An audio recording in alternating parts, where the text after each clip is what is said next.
Hi, this is Deja from CrochetEverAfter.com, and this tutorial is going to show you how to increase in double crochet when you're working in a row. So let's get started. Alright, I'm going to show you how to increase in double crochet when you're working in rows.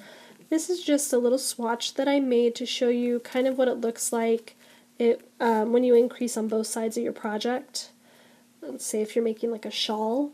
I started with 3 double crochets down at the bottom, and then the first row I just increased by 1 stitch in the middle, and then as I went up, the stitch next to my ending stitches were the stitches that I increased. So I did chain 3, and then I increased, and I double crochet, and then I increased on the end. So I just kept doing that all the way up, and I got this nice triangular shape. As you can see, I have some kind of big holes for my chain 3s. That can be masked by edging or by doing a beefy chain 3. So here and here I did the beefier chain 3, which you can see minimized the holes. And I'll show you how to do the beefy chain 3 so that these holes aren't as visible. So I'm going to go ahead and just start with the 3 double crochets down here, show you how to do that, and then we'll work from there. Move that out of the way. So I'm going to do my funny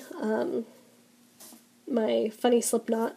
I wrap my yarn twice, and I pull through, then I wrap it again and pull through again. And that creates my funny slip knot that I usually use in my own private projects. It does pull all the way out. I'm not sure how I learned how to do that, but I like to show it on a couple of tutorials every now and again, in case somebody likes the idea of it and wants to use that instead of the twisting the yarn and pulling through method.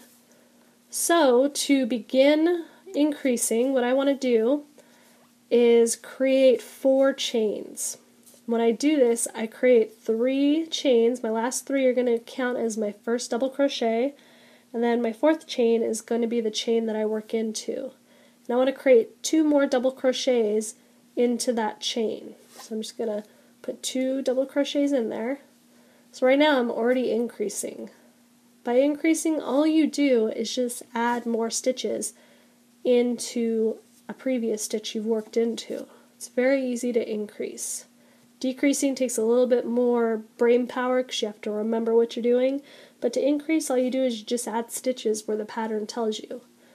So now I have 3 double crochets. I have my chain 3, and then those 2 that I just made. And I'm going to turn my work and I'm going to increase again. I'm going to chain 3, and I'm just going to do a normal chain 3 so you can see the skinny chain 3 versus the beefy chain 3. And then that chain 3 counts as my first stitch, so I'm not going to work into that first stitch. So that means I have 2 more to work into. I'm just going to increase in this middle stitch to continue my triangle. You could increase into this first stitch and 2 into this last stitch, and it would make kind of a wider triangle. It's completely up to you. There's no wrong or right way to make your triangle or to increase. I'm just doing this as a sample of how one particular way to increase to create a triangle. So I'm going to yarn over, and I'm going to insert my hook into my next stitch and perform a double crochet. And then to increase it, I'm going to yarn over and I'm going to go back into that stitch. So if I pull on it, I can easily see where my hook needs to go. Right back under both of those loops. You will usually work under both loops unless the pattern tells you otherwise. It might tell you just the front loop only or the back loop only. Or it could be a front post stitch and you have to work around this post here. That's a whole other tutorial. So I'm going to yarn over and I'm going to do a double crochet in this chain 3. And now I have increased this second row by 1 stitch. I had 3 here, and now I have 4 because I increased 1 stitch by 2 stitches.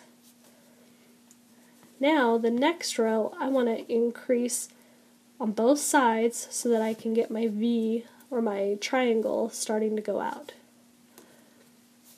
So I chain 3, and I'm going to do the beefy chain this time.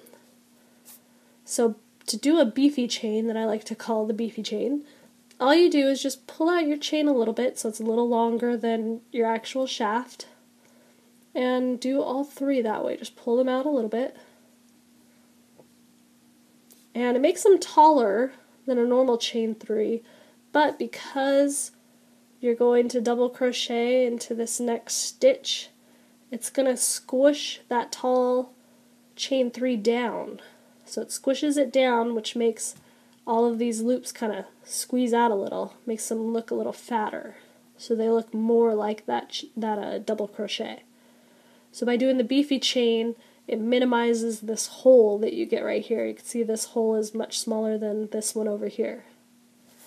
Then I'm going to increase again in that same stitch that I just made a double crochet in. You can easily, if you need to, pull it and you can see the hole where it goes.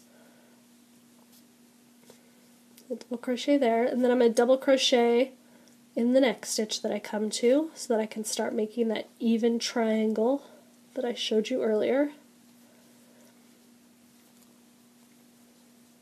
So I make 2 double crochets in that stitch, and then I'm going to just double crochet in my chain 3. You can increase just about anywhere, and it's going to give you different outcomes. You can increase on your ending stitches instead of the one right next, one stitch in. If you increase in the center of your triangle, it'll start folding out, so it'll make almost like a granny square. So depending on where you put your increases, you're going to have different effects. But that's all you need to do to increase, is just add as many stitches that the pattern calls for in the stitch that you're working. Because sometimes it might even say double crochet 3 times or 4 times in your next stitch. So just follow what the pattern says, however many times it tells you to work into your stitch. Just keep going back into that same stitch and work and work and work. And that is how you increase in double crochet.